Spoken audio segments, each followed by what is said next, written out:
चोर धरिला पंढरीचा चोर गळा बांधून या दूर धरिला पंढरीचा चोर गळा बांधून या दूर हृदय बंदी खाना केला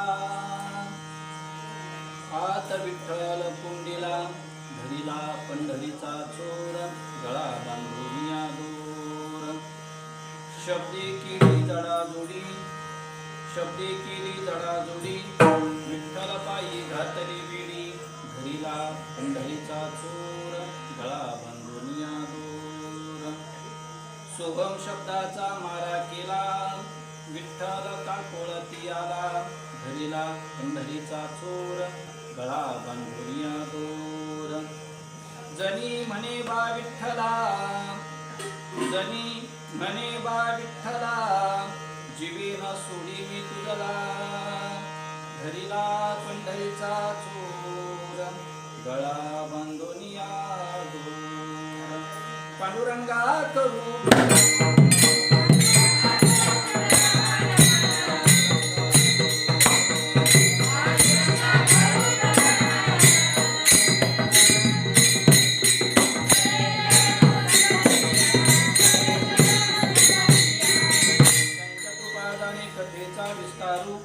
बाबाजी सद्गुरु दास तुका धन्य धन्य एकनाथा तुमचे पायी माझा माथा धरिला पंढरीचा चोर गळा बांधून या दूर धरिला पंढरीचा चोर गळा बांधून या दूर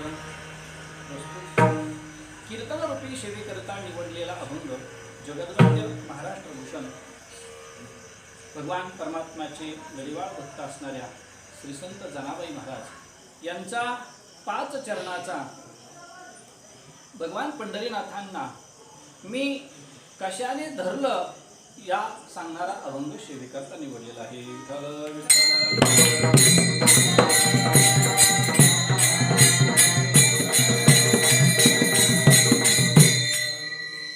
आषाढी वारीच्या उत्सवाच्या निमित्ताने श्री सद्गुरू गोरक्षनाथ महाराज नवर यांनी निर्माण करून दिलेल्या या गीताभवन मठामध्ये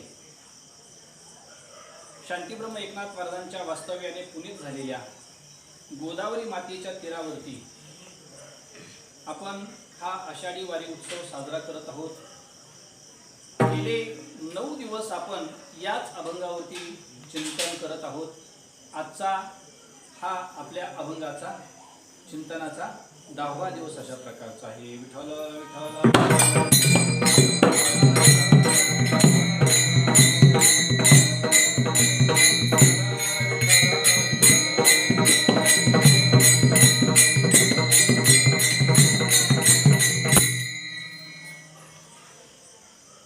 आपण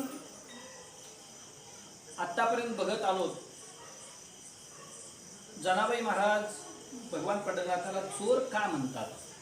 चोराचे 16 लक्षण आपण पहिल्या दिवशी म्हणजे बघितले आणि ते 16ची 16 लक्षणं भगवान पांडुरंगावरती बसतेत का. त्या 16 लक्षणाच्या योगानं जनाबाई महाराज आपल्या पांडुरंगाला चोर सिद्ध करू शकतात का हे आपण बघत येत असताना कालपर्यंत 13 लक्षण आपण बघितले. आता पुन्हा मी ती 13ची 13 लक्षणं सांगणार नाही. रोज ऐकून ऐकून आपल्या कदाचित पाठ झाले असतील असं मी गृहीत धरून चालतो. झाले असतील किंवा नसतीलही झाले तरी आपण गृहीत धरूनच पुढे चालू असतो. 13 लक्षणं आतापर्यंत आपण बघितले आणि त्यातले आता 3 लक्षणं राहिलेत 14, 15 आणि 16. तर त्याच्यामध्ये 14वं लक्षण हे सांगितलं होतं आपण चोराचं की चोराला जर चोरी करायची असली गावात कोणीतरी त्याला थाळा देणारा माणूस लागतो. गावात कोणीतरी त्याच्या ओळखीचा माणूस असावा लागतो. त्याच वेळेस तो गावात चोरी करू शकतो. कारण की ज्या गावात त्याला चोरी करायची आहे ज्या घरी त्याला चोरी करायची तो घरचा माणूस किती वाजता घरी असतो किती वाजता घरी नसतो कोणत्या वेळेला त्याच्याकडे संपत्ती असते, कोणत्या वेळेला त्याच्याकडे संपत्ती नसते, हा बाहेरचा माणूस नाही जाणू शकत. त्याला गावातलाच मनुष्य पाहिजे त्याला थारा देणारा. पुंडली विठ्ठल विठ्ठल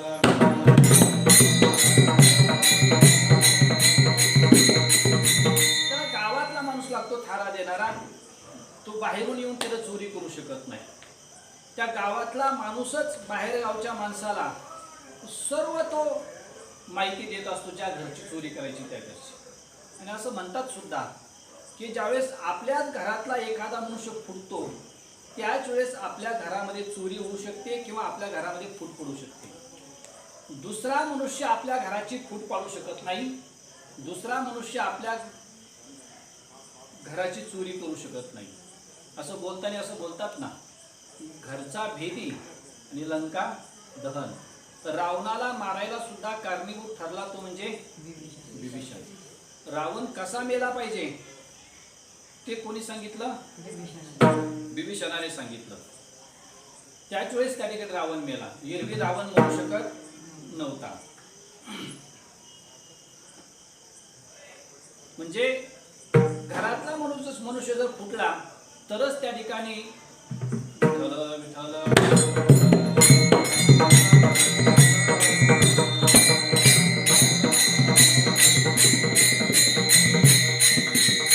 घरातलाच माणूस घर फोडू शकतो.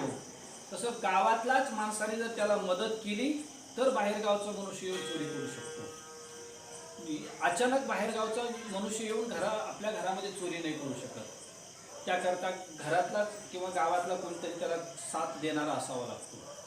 तसं पांडुरंग परमात्मा हा जर चोरी करत असेल तर त्याला थारा देणारा कोण आहे? तर त्या ठिकाणी तुकोबराय सांगतात त्याला थारा दिला तो पुंडलिकाने दिला.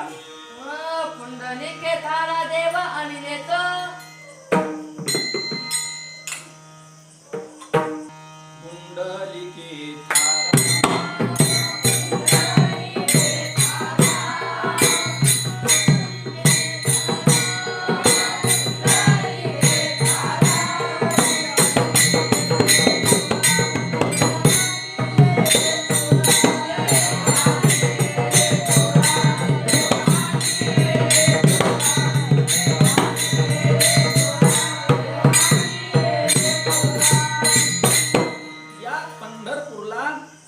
देवाला येण्याकरता थारा दिला तो पुंडलिकाने दिला.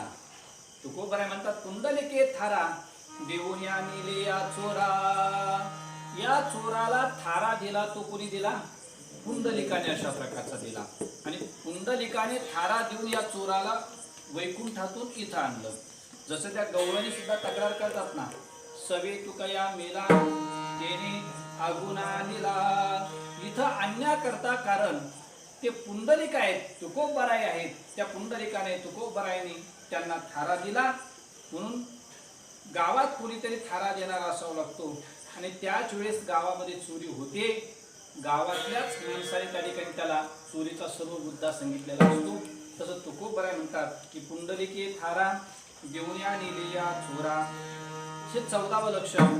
आणि 15वं लक्षण आपण बघितलं होतं की चोराने चोरी केल्याच्या नंतर तो जो माल आणतो तर तो माल विकत घेणारा कोणीतरी असावा लागतो. कारण की तो माल कोणीही विकत घेत नाही.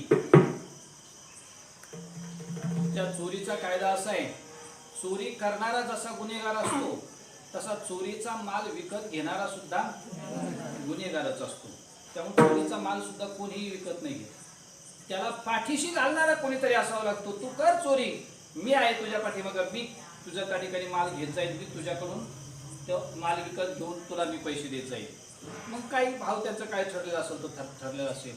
तसं तुमच्या पांडुरंगाने कोणाला त्या ठिकाणी असं जवळ केलंय? कोण तो भला चोर तो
घातलं तर पाठीशी घातला पुंडलिके.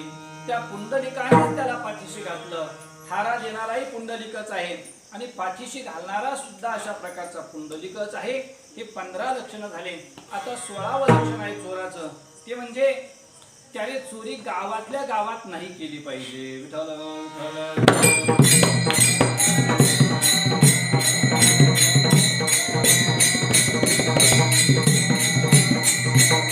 गावातली गावात का चोरी नाही केली पाहिजे? कारण की गावातली गावात जर त्याने चोरी करायची ठरवलं तर लवकर तो ओळखू येतो, मग लवकर धरल्याही जातो. त्यापेक्षा हा तिथंच त्या टायमाला बाजूला बसलेला असतो आणि गावात जरी चोरी झाली तरी सुद्धा चौकशी झाली तर मी त्यावेळेस तिथं नव्हतो असं त्याला सांगता येतं, सिद्ध करता येतं. आणि मग बाहेर गावचा येऊन मनुष्य चोरी कसा करेल?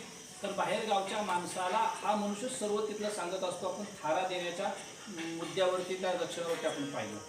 गावातली गावात चोरी नाही करू शकत, बाहेर गावात जाऊ शकतं. पण हे एक लक्षण असं आहे की बाकीच्या चोराईपेक्षा जास्त एक लक्षण देवावरती बसतं की देव चोरी करत असताना त्याला बाहेर जाऊन येण्याची गरज नाहीये. मग तो तिथंच बसलेला असतो. सवेची होता चोर गारीची आगरी.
पांडुरंग परमात्मा चोर मात्र बाहेर गावून चोरी करायला येत नाही.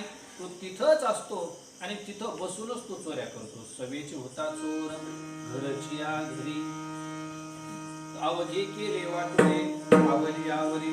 सवेच तिथं चोर होता, ते बाहेरून येत नाहीये आणि तिथं राहूनच तिथंच त्याने चोरी केली. अवघे केले वाटोळे फावलिया वरी. ज्यावेळेस त्याचं फावलं, त्याला कळालं की आता आपल्याला चोरी करता येईल, चोरी करण्याकरता जागा योग्य आहे, त्यावेळेस भगवंताने लगेच चोरी केली आणि संपूर्णच नेलं. पाठीमाग आपण सुरुवातीला बोललो की देवाने चोरी करत असताना म्हणजे चोराने चोऱ्या मोठ्या केल्या पाहिजे. हा सुद्धा चोर असा आहे की तुका म्हणे हरी काही उरून येली उरी, काहीच अशा प्रकारचं शिल्लक ठेवत नाही. म्हणून हे 16ची 16 लक्षणं चोरावरती बसतात. म्हणून जनाबाई महाराज म्हणतात धरीला पंढरीचा चोर. मी तो पंढरीचा चोर धरल्यात आपण पाहून आलो की का धरला पाहिजे तेही पाहिलं, कारण की देवच धरला पाहिजे, देवाशिवाय दुसरं काही धरलं नाही पाहिजे. पंढरीचाच का धरला तेही बघितलं आणि चोर का म्हणतात हे 16 लक्षणांनी बघितलं. म्हणजे एका चरणातला पूर्वार्ध आपला संपला आत्ताशी. कधी 10व्या दिवशी एका चरणातला पूर्वार्ध आपला संपला. पूर्वार्ध अजून संपला असं म्हणता येत नाही, कारण की अजून बरेच प्रश्न शिल्लक या चरणावरती आहेत. कारण की आतापर्यंत आपण फक्त चोराचे लक्षणं बसवलेत, पण अजून चोरी कशाची झाली हे मात्र आपण अजून बघितलंच नाही. चोरी कशाची झाली आपण ते बघितलंच नाही अजून. कारण की जनाबाई महाराज म्हणतात चोर धरला, आपणही त्या म्हणतो धरला, पण चोरी कशाची झाली, चोरी कशाची झाली या अभंगामध्ये ते नाहीये. पण बाकीच्या संतांच्या अभंगाचा जर आपण आधार घेतला तर मग चोरी कशाची झाली आपल्याला सांगता येईल. पण आज मात्र तो आपण विषय सांगणार नाहीये. चोरी कशाची झाली आपण ते उद्या बघू. पण जनाबाई महाराज म्हणतात गळा बांधून या, मी त्या चोराला धरलं आणि धरत असताना कसा धरला तर त्याच्या गळ्यामध्ये दोरी बांधून अशा प्रकारे धरला. व्यवहारामध्ये जर आपण चोर धरलेला बघितला तर पोलीस लोक त्या चोराच्या हाताला बेड्या टाकतात, म्हणजे हाताला धरतात. परंतु जनाबाई महाराज म्हणतात मी मात्र तो चोर धरत असताना त्याच्या हाताला नाही बेड्या टाकल्या, हातात नाही दाव बांधलं, दोर बांधला. तो दोर बांधला तो गळ्यामध्ये बांधला. तर असं का जनाबाई महाराज तुम्ही गळ्यात का दोर बांधला, त्याच्या हातात का नाही बांधला? गळ्यात दोर हा पशुच्या अशा प्रकारचा बांधतात, चोराच्या त्याच्या नाही बांधत. तो गळ्यात दोर त्या ठिकाणी पशुच्या बांधला जातो, चोराच्या नाही. चोराच्या हातात दोर बांधला जातो. विठ्ठल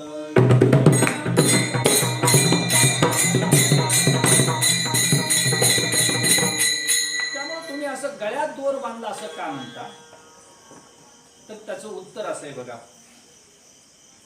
गळ्यातच का दोर बांधला? त्याचं उत्तर असं आहे, भगवान परमात्मा हा धरल्या जातो, भगवान परमात्मा हा बांधल्या जातो. तो कोणत्याच दोराने बांधल्या जात नाही. दोराचे जे प्रकार आहेत ना, काही साखर लोखंडी दोर असतात, तारीचे दोर असतात, काही नायलॉनच्या धाग्याचे दोर असतात आणि काही सुती धाग्याचे दोर असतात. काही तर सुतीच्या धाग्याच्या दोराने तो बांधल्या जात नाही, नायलॉनच्या धाग्याच्या दोराने बांधल्या जात नाही, कोणत्या एखाद्या लोखंडी धाग्याच्या किंवा लोखंडी साखळीच्याही बंधनाने तो बांधल्या जात नाही. मग तो धरल्या जात नाही, बांधल्या जात नाही, कशानेच तो बांधल्या जात नाही. मग धरला बांधला कशाने म्हणतात? तर त्या देवाला बांधण्याकरता आणि धरण्याकरता एकच दोर चालतो, तो म्हणजे प्रेमाचा दोर.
देवाला धरू शकते, दुसऱ्या कोणत्याच दोरीनं देव आकारल्या जात नाही, धरल्या जात नाहीये. म्हणून प्रेमसूत्र दोरी नेतो तिकडे जातो हरी.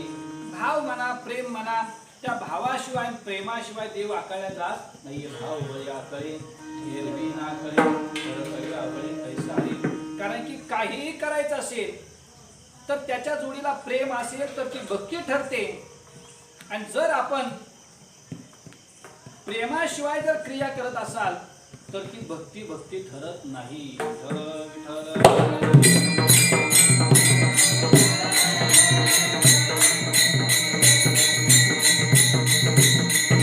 देवाची कोणतीही क्रिया करायची असेल तर त्याच्या जोडीला काय असावं लागतं?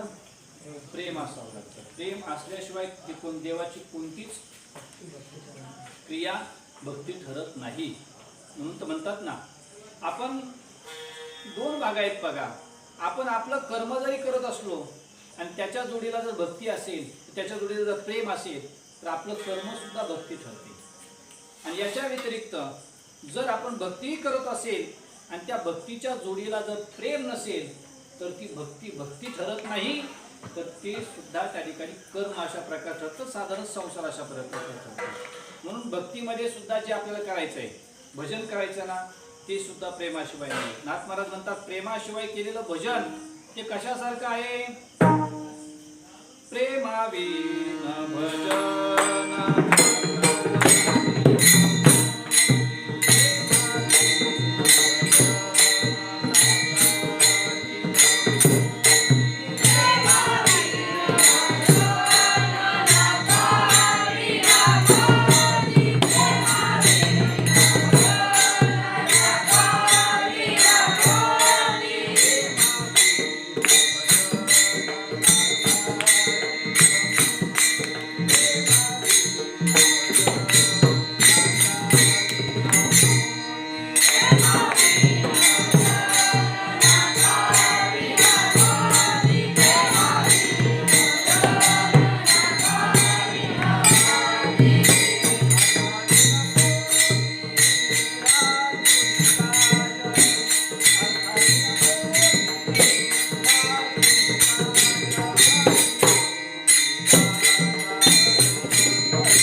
प्रेमाशिवाय केलेलं भजन सुद्धा उपयोगाचं नाही. कशासारखं? नाकाविन मोती. जसं एखाद्या बाईला नाकच नसावं आणि परंतु तिच्या पतीला मात्र तिच्याकरता काय करून आणावा? मोती करून आणावा. म्हणजे मुरणी मोती हे जर आणलं करून तर घालता कुठं? काही उपयोग नसतो त्याचा. प्रेमाविन भजन, नाकाविन मोती, अर्थाविन पोथी वाचून काय? अर्थाशिवाय पोथी वाचून उपयोग नाही, तसं प्रेमाशिवाय भजन करून उपयोग नाही. कोणतीही क्रिया प्रेमाशिवाय चालत नाही. कारण की देव त्या प्रेमाकरताच त्या ठिकाणी आपलं भजन ऐकतो ना. थोर प्रेमाचा हाची दुष्काळ, त्याकरता प्रेम महत्वाचं असल्यामुळं प्रेमाच्याच दोरीनं देव आकळतो. एरवी कोणत्याच दोरीनं देव त्या ठिकाणी आकळत नाही. म्हणून देवाकरता प्रेम असावं लागतं.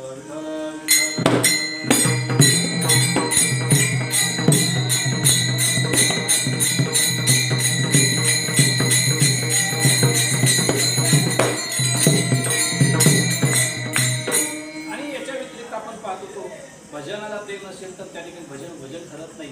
पण आपल्या कर्मानुसार जर आपण कर्म करतो आणि त्या कर्माला जर जोड प्रेमाची असेल तर ते कर्म ठरत नाही, ती भक्ती ठरते. याच्याकरता सर्वात मोठं उदाहरण ते म्हणजे श्री संत सावता महाराजांचं. सावता महाराज म्हणतात, आमुची माळियाची जात शेत लावू बागायत. सावता महाराज म्हणतात, आमची माळ्याची जात आहे, आम्ही शेत लावू बागायती शेती करू. पण त्या बागायती शेतीमध्ये प्रेम असल्यामुळं त्यांची शेती करणं ही शेती नाही ठरली, तर त्यांची शेती ती भक्ती ठरली. शांती शेवंती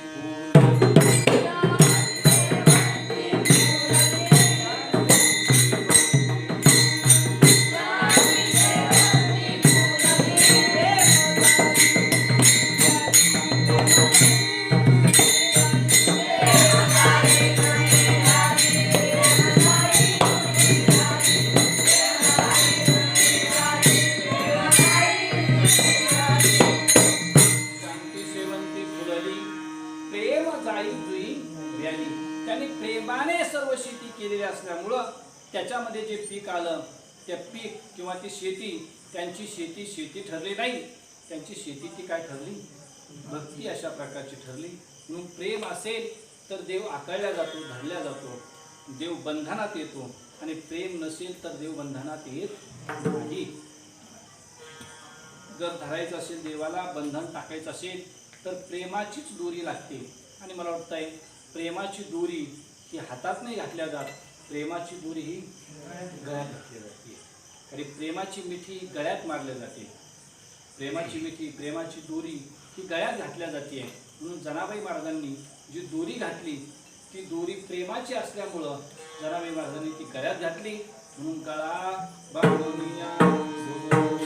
आणि प्रेमाच्या दोरीच्या व्यतिरिक्त जर बांधायला गेलं तर मग मात्र देव बांधल्या जात नाही बांधल्या जात. मग म्हणजे कोणाकडून कोणी असा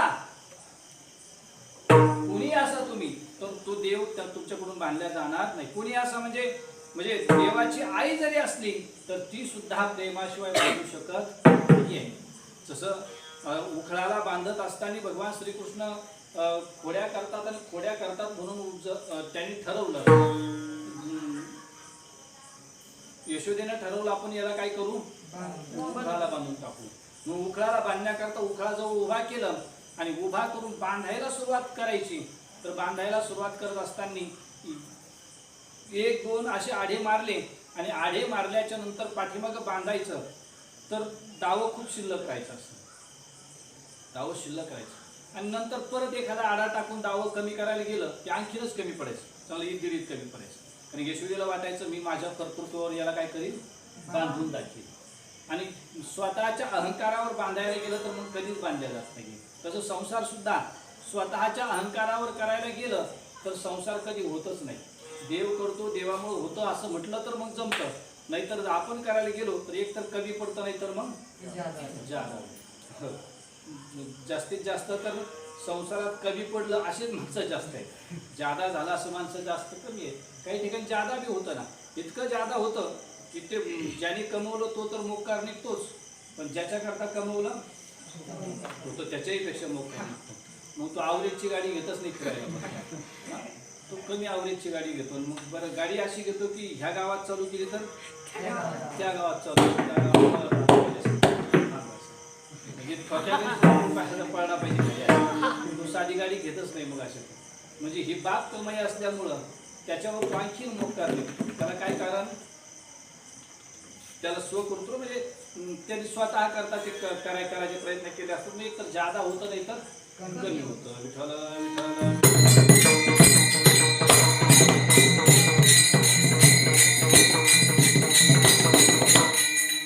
ते जादा कमी होऊ नये वाटत असेल तर ठरवायचं की आम्ही करत नाहीये, देव आमच्याकडून सारं करून घेतो, देवामुळंच सारं होतं, अशी जर आपण इच्छा ठरली तर जादा कमी होत नाही. देवा करतो, देवावरती आपलं जर प्रेम ठेवलं तर मग मात्र देवामुळं होतं असं म्हटलं आणि देवाला प्रेम जर आपण दिलं तर मग देव मात्र सर्व सुरळीत करतो. या करता पंढरीला पंढरीचा चोर गळा बांधूनिया दूर. मी त्या पंढरीला धरलं आणि धरत असताना त्याच्या गळ्यामध्ये दोर बांधला. ठीक आहे, तुम्ही दोर बांधला हे खरं आहे, पण धरलं देवाला हेही खरं आहे. परंतु अजून बरेच प्रश्न त्या ठिकाणी निर्माण होतात. त्यातला एक प्रश्न आता आपण तयार केला होता की तुम्ही चोरी झाली म्हणतात, परंतु अजून कशाची झाली चोरी हे मात्र सांगितलं नाहीये. याकरता आपल्याला बाहेरच्या त्या ठिकाणी अभंगाचा आधार पाहावा लागेल. आणि अजून प्रश्न असा आहे की तुम्ही त्याला धरलं तर चोराला नुसतं धरून जमत नाही, तर चोराला जेलमध्ये बंदीखान्यात टाकावं लागतं. तर तुम्ही कोणत्या बंदीखान्यात टाकलं आणि त्यांनी काय चोरी केली होती याचा विचार आपण आता उद्याच्या त्या ठिकाणी वेळेमध्ये बघूया. एकदा संप्रदायपूर्वक सर्वांनी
माझ्या अल्पमतीप्रमाणे या अभंगाचा आपण अर्थ पाहण्याचा प्रयत्न करत आहोत.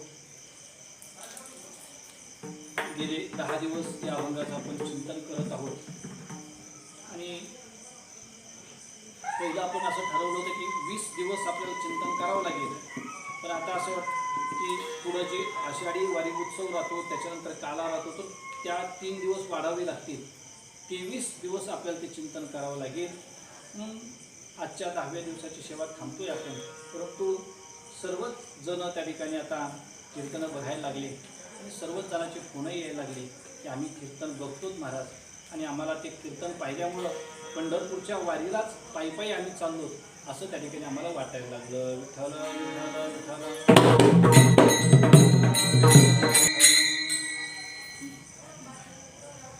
घरी राहूनच त्या ठिकाणी बरेच जण कीर्तन बघतात. आजही 2-4 फोन आले होते. एक दिगंबर भाऊ पगारे यांनी फोन केला, सांगितलं की महाराज मी माझी मूल मजुरी करून काबाड कष्ट करून संध्याकाळच्या वेळेला घरी आल्याच्या नंतर मी कीर्तन पाहूनच त्या ठिकाणी आराम करतो, तसं मी आराम करतच नाही. त्याच्यानंतर ते दिगंबर भाऊ पगारे औरंगाबादला असतात, गाव त्यांचं पारुंडी आहे. त्याच्यानंतर लखमापुरीचे हरिमामा सांगळे हे सुद्धा आपलं दिवसभर काबाड कष्ट करून संध्याकाळच्या वेळेला कीर्तन पाहूनच भोजन करतात. त्यांनी त्या ठिकाणी फोन करून सांगितलं की मी रोज अशा प्रकारचं कीर्तन पाहतो.